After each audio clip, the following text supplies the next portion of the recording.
مارچ ہوا تھا، اس سے پہلے مختلف شہروں میں جلسہ عام اور مارچز ہوئے ہیں، لیکن آج اس وقت 12 بجے پورا پاکستان الحمدللہ سڑکوں پر ہے اور ہزارہ مقامات پر پورے ملک میں لوگ اس وقت اپنے فلسطینی بھائیوں سے اظہار یکجہتی کر رہے ہیں۔ ہمارے پاس جو اطلاعات موجود ہیں، ہر چھوٹے بڑے شہر میں اسکولوں سے، کالجوں، یونیورسٹیوں سے،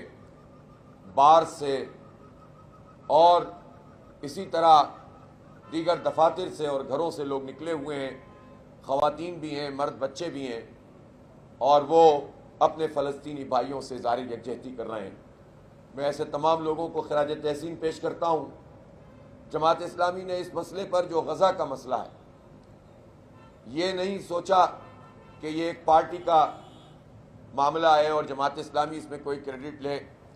بلکہ آپ جانتے ہیں کہ اس وقت جماعت اسلامی تو حکومت کے خلاف عملاً عوامی حقوق کے لیے ایک تحریک چلا رہی ہے، لیکن پھر بھی ہم نے اس غزہ کے مسئلے پر حکومتی جماعتوں سے رابطہ کیا، پاکستان پیپلز پارٹی سے رابطہ کیا، پاکستان مسلم لیگ نون سے رابطہ کیا، اپوزیشن جماعتوں سے رابطہ کیا، پاکستان تحریک انصاف کی لیڈرشپ سے ملے اور اسی طرح دیگر جماعتوں سے۔ محمود خانہ چغزئی صاحب سے بات کی، ہم نے مجلس وحدت المسلمین اور اسی طرح کی دیگر علماء کرام، دینی اور مذہبی جماعتیں، سب سے رابطہ کیا۔ پھر سول سوسائٹی، وکلاء، تمام شعبۂ زندگی سے متعلق لوگوں سے مل کر اس پر اتفاق ہوا کہ آج کا دن یوم یکجہتی غزہ کے طور پر منایا جائے۔ حکومت نے بھی اس کا اعلان کیا ہے اور آج اے پی سی میں بھی جماعت اسلامی کا وفد شریک ہوگا،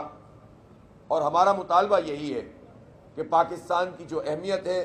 پاکستان کی جو حیثیت ہے، پاکستان ایک نظریاتی مملکت ہے اور پاکستان ایک عقیدے اور نظریے کی بنیاد پر وجود میں آیا ہے، اور پاکستان نے ہمیشہ اپنے فلسطینی بھائیوں کے ساتھ یکجہتی کا اظہار بھی کیا ہے، پرو ایکٹیو رول بھی ادا کیا ہے۔ یعنی جب پاکستان نہیں بنا تھا تب بھی آل انڈیا مسلم لیگ کی جتنی قراردادیں پاکستان کے حق میں جلسوں اور اجلاسوں میں پیش کی جاتی تھیں، اس میں فلسطین کی قرارداد بھی ہوتی تھی۔ 1940 میں جو قرارداد پاکستان لاہور کے منٹو پارک، جو اب مینار پاکستان ہے، وہاں پر جب پیش کی گئی تھی پاکستان کے لیے، تو دوسری قرارداد فلسطین کے لیے پیش کی گئی تھی۔ اسی لیے قائد اعظم رحمۃ اللہ علیہ بہت واضح تھے اور انہوں نے واشگاف انداز میں کہا تھا کہ اسرائیل ایک ناجائز ریاست ہے، یہ مغرب کا ناجائز بچہ ہے اور پاکستان اسے کبھی بھی تسلیم نہیں کرے گا۔ اور جب سے لے کر اب تک پاکستان کی جو اسٹیٹ کا موقف ہے وہ واضح ہے۔ وقتاً فوقتاً کچھ لوگ اس کو کنفیوز کرنے کی کوشش ضرور کرتے ہیں، کچھ لوگ ایسے ہیں جو مختلف پارٹیوں میں انفلوئنس کرتے ہیں اور یہ کوشش کرتے ہیں کہ کسی طرح اسرائیل کے لیے سافٹ کارنر پیدا ہو، لیکن ایک طرف امت مسلمہ ہے، پاکستانی عوام ہے جو کبھی بھی اس بات کو تسلیم نہیں کریں گے، تو دوسری طرف خود اسرائیل اور اس کی دہشت گردی ہے جو ہر گزرتے دن کے ساتھ جس میں اضافہ ہو رہا ہے۔ 7 اکتوبر 2023 طوفان الاقصی کا وہ دن تھا جس دن اسرائیل کا غرور خاک میں مل گیا، اور جو حماس کے القسام بریگیڈ کے مجاہدین تھے جو طویل عرصے سے جد و جہد کر رہے ہیں۔ حماس 1987 میں بنی، لیکن فلسطینیوں کی یہ مزاحمت اس سے پہلے بھی موجود تھی، یاسر عرفات کی صورت میں، کبھی کسی اور صورت میں، اور یہ اس لیے تھی کہ اسرائیل کو تو انتہائی ناجائز طریقے سے مسلط کیا گیا، پوری دنیا کے صہیونیوں کو اکٹھا کیا گیا، لوگوں نے اپنی بلا اپنے سر سے اتاری، روس نے، برطانیہ نے، جرمنی نے، امریکہ نے، اور ان کو لا کر یہاں پر بسا دیا ایک ناسور کی صورت میں۔ اور جب سے لے کر اب تک امریکہ اور برطانیہ، اور اس وقت تو روس بھی اس نے سپورٹ کیا تھا ان کی اس ناجائز ریاست کو، لاکھوں کی تعداد میں اس وقت صہیونیوں کو لا کر بسایا گیا اور مقامی جو فلسطینی تھے ان کو وہاں سے نکال دیا گیا تھا۔ لوگ پوچھتے ہیں کہ 7 اکتوبر کو جو طوفان الاقصی ہوا تو حماس نے یہ کارروائی کیوں کی؟ حماس 1987 میں بنی، 1948 میں 25,000 فلسطینیوں کو شہید کیا گیا تھا، جب سے لے کر اب تک 1 لاکھ کے قریب فلسطینی شہید ہو چکے ہیں۔ غزہ ایک دنیا کی سب سے بڑی جیل، کھلی جیل ہے، چاروں طرف سے اس کا محاصرہ تھا، معیشت تباہ کر دی تھی اسرائیل نے, ہزاروں نوجوان جیل میں تھے. کس کی ذمہ داری تھی کہ غزہ کو آزادی دلاتے؟ بین الاقوامی طاقتوں کی ذمہ داری تھی, یو این او کی ذمہ داری تھی, مسلم ممالک کی ذمہ داری تھی. لیکن جب کسی نے کوئی ذمہ داری ادا نہیں کی تو جو غیرت اور حمیت رکھنے والے لوگ تھے انہوں نے خود سے فیصلہ کیا اور تاریخ کا سب سے زبردست آپریشن کیا, اور 7 اکتوبر 2023 کو اسرائیل شکست کھا چکا ہے. اس کی ٹیکنالوجی, اس کی آئرن ڈوم, اس کی فوج, اس کی انٹیلیجنس سب شکست کھا چکے ہیں. اب تو وہ صرف بچوں کو مار رہا ہے. اب تو اپنے توسیع پسندانہ عزائم کو سامنے رکھ کر گریٹر اسرائیل کے ایک مرتبہ پھر خواب دیکھ رہا ہے. اصل میں وہ اندر سے کھوکھلا ہو چکا ہے. اس کے عوام اس کے خلاف ہیں نتن یاہو کے, اور وہ صرف اپنے لوگوں کو مطمئن کرنے کے لیے اپنی کاروائیاں بڑھا رہا ہے. اس کے توسیع پسندانہ عزائم ہیں, اور ان عزائم کو جو سپورٹ فراہم کر رہا ہے وہ امریکہ ہے, جس نے گزشتہ 4-5 سال میں $310 بلین کی امداد دی ہے اسرائیل کو. اور اس وقت بھی جتنا بھی اسلحہ فراہم کر رہا ہے وہ امریکہ کر رہا ہے, اور بھارت بھی اس میں اپنا پورا رول ادا کر رہا ہے. گویا یہ ان کا ایک شیطانی قسم کا اتحاد بنا ہوا ہے. بجائے اس کے کہ انسانوں کو, بچوں کو, عورتوں کو اس جنگ سے بچائیں, اس دہشت گردی سے بچائیں, امریکہ اور سپورٹ کر رہا ہے. اور میں نے کل بھی عرض کیا تھا کہ ایک ایسا تماشا ہے دنیا میں جب الیکشن ہوتے ہیں, اور وہ الیکشن بھی جو جمہوریت کے چیمپئن کہلانے والوں کے الیکشن ہوں, جو امن پسندی کے دعوے کرنے والوں کے الیکشن ہوں, جو انسانی حقوق کے چیمپئن بننے والوں کے الیکشن ہوں, تو عملاً تو یہ ہونا چاہیے کہ وہاں امن کے اوپر لوگ اپنی الیکشن کیمپین چلائیں, اور لوگ یہ کہیں, صدارتی امیدوار یہ کہیں کہ ہم امن قائم کریں گے, ہم جو ہے مشرق وسطیٰ سے دہشت گردی کا خاتمہ کریں گے, اسرائیل کو روکیں گے تاکہ جنگ بندی ہو, تاکہ لوگ محفوظ رہیں. لیکن امریکہ میں مقابلہ ڈونلڈ ٹرمپ اور کمالا ہیرس اس بات پہ کر رہے ہیں کہ کون زیادہ اسرائیل کو سپورٹ کرے گا, کون صہیونیت کا لمبردار زیادہ بنے گا, کون ان کی استعماری اور سامراجی, اور جسے وہ کہتے ہیں کہ پرومسڈ لینڈ, کہ ہم سے وعدہ کیا گیا ہے کہ ان سب جگہوں پہ ہم قبضہ کریں گے, اس کے لیے کون مددگار بنے گا. گویا دہشت گردی کو بڑھانے کے نام پر الیکشن کیمپین چل رہی ہے, اور یہ خود امریکی عوام کے لیے بھی سوالیہ نشان ہے. امریکی عوام نے یقیناً فلسطینیوں سے اظہار یکجہتی کیا ہے, لیکن یہ ان کا بھی امتحان ہے کہ دہشت گردوں کو سپورٹ کرنے کی جنگ ہو رہی ہے الیکشن کیمپین میں. اب دیکھتے ہیں کہ امریکی عوام کس طرح سے ان لوگوں سے نمٹتے ہیں. لیکن یہ ہے ان کا وہ چہرہ مغرب کا کہ جو سامنے آ کر بالکل بے نقاب ہو گیا ہے. اقبال نے تو پہلے ہی کہا تھا کہ چہرہ روشن اندرو چنگیز سے تاریک تر, لیکن اب تو انہوں نے چہرہ بھی عیاں کرنا شروع کر دیا ہے. اور یہی امریکہ ہے جس نے ویتنام پر لشکر کشی کی, جس نے ہیروشیما ناگاساکی پہ بم پھینکا, جس نے عراق میں جھوٹ بولا کہ ویپنز آف ماس ڈسٹرکشن موجود ہیں اور اس کی بنیاد پر لاکھوں انسانوں کو قتل کر دیا, جس نے افغانستان کو تہس نہس کیا, جو حکومتوں کے تختے الٹنے میں ملوث ہوتا ہے, وہ امریکہ ہے جس کی اپنی بنیاد لاکھوں کروڑوں ریڈ انڈین کے خون اور لاشوں پر ہے. اور بڑے جمہوریت کے علمبردار بنتے ہیں لیکن جمہوری حکومتوں کے تختے الٹتے ہیں. حماس تو ایک جمہوری فورس ہے, 2006 میں اس نے کامیابی حاصل کی, پورے فلسطین میں اس کی حکومت بنی, لیکن اس حکومت کو چلنے نہیں دیا گیا, بننے نہیں دیا گیا, آگے بڑھنے نہیں دیا گیا. اور وہ حکومت جو امریکی دہشت گردی اور اسرائیلی دہشت گردی کے خلاف ہو, وہ جمہوری عمل سے آئے تو امریکہ کو قبول نہیں ہوتا. لیکن اپنی مرضی کے بادشاہ بٹھانے ہوں, ڈکٹیٹر بٹھانے ہوں, تو جا کر وہ امداد بھی کرتے ہیں اور ڈکٹیٹروں کو سپورٹ بھی کرتے ہیں. یہ ہے ان کی جمہوریت, اور جمہوریت کے نام پر انسانیت کی تذلیل جو امریکہ کرتا ہے. اس لیے مسلم دنیا کو ان تمام حقائق کو سامنے رکھتے ہوئے اپنی حکمت عملی کو طے کرنے کی ضرورت ہے. آج آل پارٹیز کانفرنس اگر پرائم منسٹر نے بلائی ہے اور پریزیڈنٹ بھی اس میں موجود ہوں گے تو اختلافات اپنی جگہ, لیکن اس مسئلے کے اوپر ہم اس میں جائیں گے بھی اور حکومت کے حوالے سے اپنی تجاویز بھی دیں گے کہ اس کو کیا رول ادا کرنا چاہیے. پاکستان ایک ایسا ملک ہے کہ جس کی طرف پوری امت مسلمہ دیکھتی ہے. ہمارے حکمرانوں نے کیا ہے، اس حکمران طبقے نے کرپشن کر کے، لوٹ مار کر کے لوگوں کے حقوق کو غصب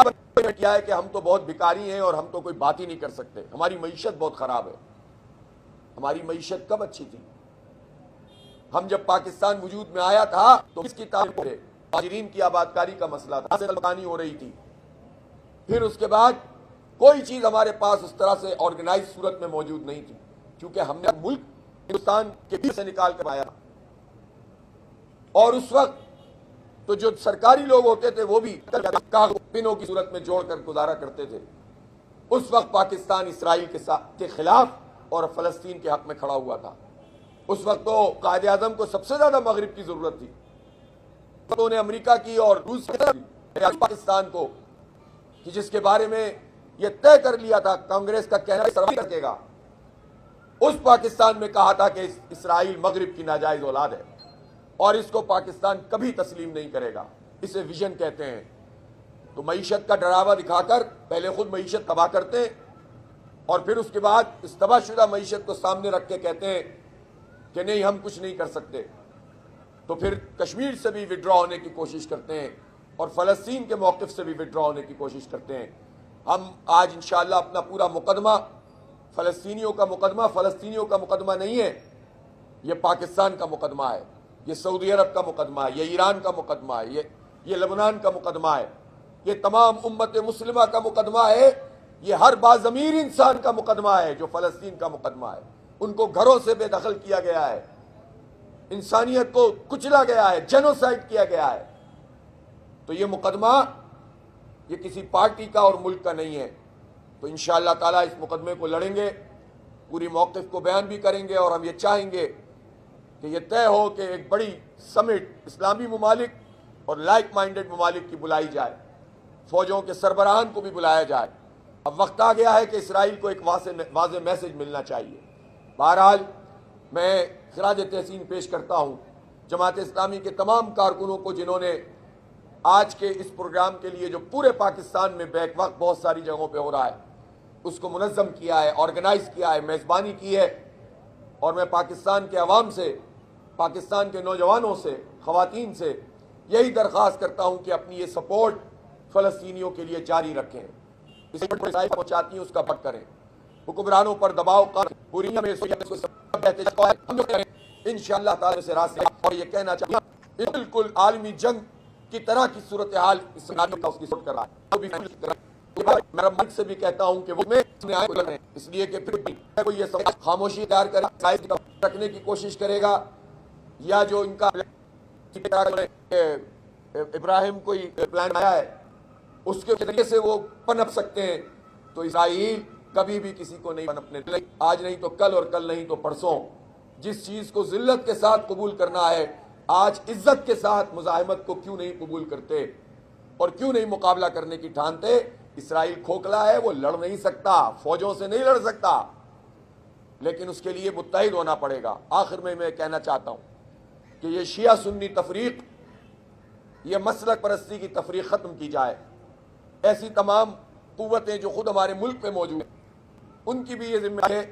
کہ وہ ایسے پروگرام کریں جس میں تمام مکتبہ فکر کے لوگوں کو بیک دعوت، مختلف پروگرام، کوئی سنیوں کا پروگرام، اس کے بجائے اس کے اوپر بھی گر رہے ہیں اور غزہ میں سنیوں کے اس طرح سے نہیں گے، ہماری کہاں ہے ان تلخیوں کو لے کر کو فائدہ پہنچا سکتے اور ایک قوت کے طور پر آپ سب اور پاکستان پر جب جائے ہم یہ بات جو ہے وہ کھڑے ہوں گے، جس طرح پورے پاکستان میں لوگ سڑکوں پر موجود ہیں، آدھی سڑک پر آئیے ایک سب کو تو ہم خود سے جا کر کے اور کہ اس وقت پورا پاکستان غزہ کے لوگوں کے ساتھ بیک وقت کئی مقامات پر، سینکڑوں مقامات پر ہمارے اس طرح کے ایونٹس ہو رہے ہیں، ابھی اس پر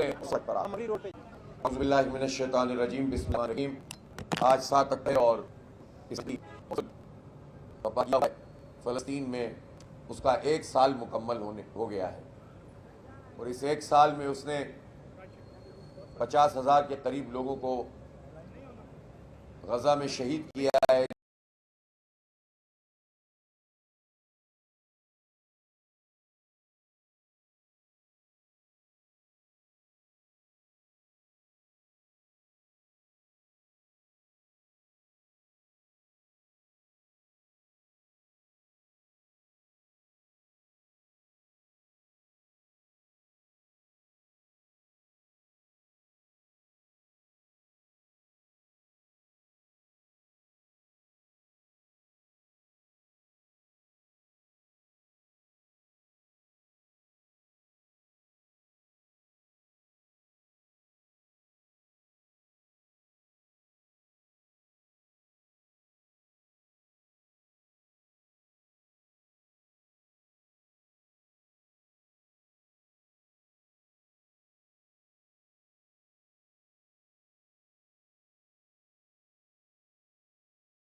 جن میں سے 42-43 ہزار لوگوں کی تو لاشیں مل گئی ہیں اور باقی ملبے کے ڈھیر تلے لوگ موجود ہیں۔ ایسے وقت میں کہ جب پوری دنیا میں جو وہ ممالک ہیں جن کا اختیار ہے، طاقت ہے، جو اپنی مرضی سے پوری دنیا کے نظام کو کنٹرول کرتے ہیں اور بظاہر وہ انسانیت دوست کہلاتے ہیں، لیکن وہ ممالک یعنی امریکہ اور برطانیہ اور اس طرح کے یورپی ممالک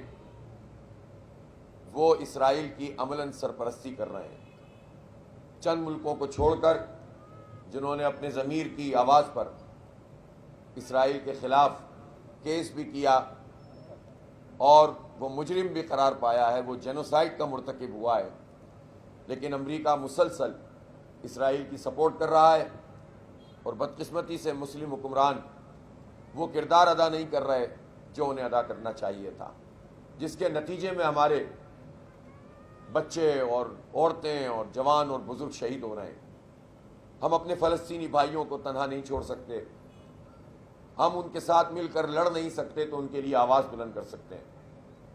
آج پورے پاکستان میں یوم یکجہتی غزہ منایا جا رہا ہے اور جماعت اسلامی نے اس بات کا فیصلہ کیا کہ نہ صرف یہ کہ اس پورے ہفتے کو ہم نے فلسطینی بھائیوں سے اظہار یکجہتی کا ہفتہ منایا، کل کراچی میں ایک تاریخی ملین مارچ ہوا تھا، اس سے پہلے مختلف شہروں میں جلسہ عام اور مارچز ہوئے ہیں، لیکن آج اس وقت 12 بجے پورا پاکستان الحمدللہ سڑکوں پر ہے اور ہزارہ مقامات پر پورے ملک میں لوگ اس وقت اپنے فلسطینی بھائیوں سے اظہار یکجہتی کر رہے ہیں۔ ہمارے پاس جو اطلاعات موجود ہیں، ہر چھوٹے بڑے شہر میں اسکولوں سے، کالجوں، یونیورسٹیوں سے، بار سے اور اسی طرح دیگر دفاتر سے اور گھروں سے لوگ نکلے ہوئے ہیں، خواتین بھی ہیں، مرد بچے بھی ہیں، اور وہ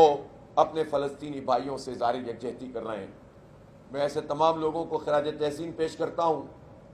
جماعت اسلامی نے اس مسئلے پر جو غزہ کا مسئلہ ہے، یہ نہیں سوچا کہ یہ ایک پارٹی کا معاملہ ہے اور جماعت اسلامی اس میں کوئی کریڈٹ لے، بلکہ آپ جانتے ہیں کہ اس وقت جماعت اسلامی تو حکومت کے خلاف عملاً عوامی حقوق کے لیے ایک تحریک چلا رہی ہے، لیکن پھر بھی ہم نے اس غزہ کے مسئلے پر حکومتی جماعتوں سے رابطہ کیا، پاکستان پیپلز پارٹی سے رابطہ کیا، پاکستان مسلم لیگ نون سے رابطہ کیا، اپوزیشن جماعتوں سے رابطہ کیا، پاکستان تحریک انصاف کی لیڈرشپ سے ملے اور اسی طرح دیگر جماعتوں سے۔ محمود خانہ چکزئی صاحب سے بات کی، ہم نے مجلس وحدت المسلمین اور اسی طرح کی دیگر علماء کرام، دینی اور مذہبی جماعتیں، سب سے رابطہ کیا، پھر سول سوسائٹی، وکلاء، تمام شعبہ زندگی سے متعلق لوگوں سے مل کر اس پر اتفاق ہوا کہ آج کا دن یوم یکجہتی غزہ کے طور پر منایا جائے۔ حکومت نے بھی اس کا اعلان کیا ہے اور آج APC میں بھی جماعت اسلامی کا وفد شریک ہوگا، اور ہمارا مطالبہ یہی ہے کہ پاکستان کی جو اہمیت ہے، پاکستان کی جو حیثیت ہے، پاکستان ایک نظریاتی مملکت ہے اور پاکستان ایک عقیدے اور نظریے کی بنیاد پر وجود میں آیا ہے، اور پاکستان نے ہمیشہ اپنے فلسطینی بھائیوں کے ساتھ یکجہتی کا اظہار بھی کیا ہے، پرو ایکٹیو رول بھی ادا کیا ہے۔ یعنی جب پاکستان نہیں بنا تھا تب بھی آل انڈیا مسلم لیگ کی جتنی قراردادیں پاکستان کے حق میں جلسوں اور اجلاسوں میں پیش کی جاتی تھیں، اس میں فلسطین کی قرارداد بھی ہوتی تھی۔ 1940 میں جو قرارداد پاکستان لاہور کے منٹو پارک، جو اب مینار پاکستان ہے، وہاں پر جب پیش کی گئی تھی پاکستان کے لیے، تو دوسری قرارداد فلسطین کے لیے پیش کی گئی تھی۔ اسی لیے قائد اعظم رحمۃ اللہ علیہ بہت واضح تھے اور انہوں نے واشگاف انداز میں کہا تھا کہ اسرائیل ایک ناجائز ریاست ہے، یہ مغرب کا ناجائز بچہ ہے اور پاکستان اسے کبھی بھی تسلیم نہیں کرے گا۔ اور جب سے لے کر اب تک پاکستان کی جو اسٹیٹ کا موقف ہے وہ واضح ہے۔ وقتاً فوقتاً کچھ لوگ اس کو کنفیوز کرنے کی کوشش ضرور کرتے ہیں،